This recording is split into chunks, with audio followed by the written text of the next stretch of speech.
देशर साधारण लोकंक जनजीवनर सुरक्षा आम समस्तंकर कर्तव्य। सुरक्षा और सेवा आमर सर्वोच्च कर्तव्य।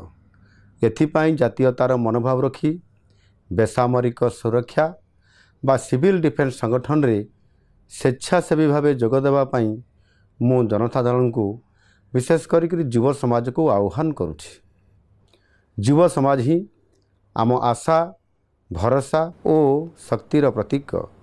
इच्छुक स्वेच्छासेवी माने जिला स्तर रे जिलापाल माननकु आवेदन करि परिबे। जिलापाल होउछंती जिला बेसामरिक सुरक्षार नियंत्रक। यही स्वेच्छासेवी माननकु प्रशिक्षित कराजिबो। आवश्यक हेले सेवा और जातीयतार मनोभाव रखी सेमाने जनसाधारण को सेवा जोगाई देबे। आम राज्यर 12टी स्थान रे सिविल डिफेन्स संगठन कार्य करुछि। आवश्यकता अनुजाई अन्य स्थान मानकरे नुआ संगठन गढ़िबाकू मु निर्देश देइछि।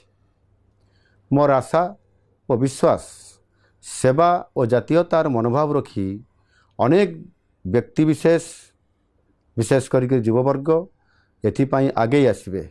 जय हिंद।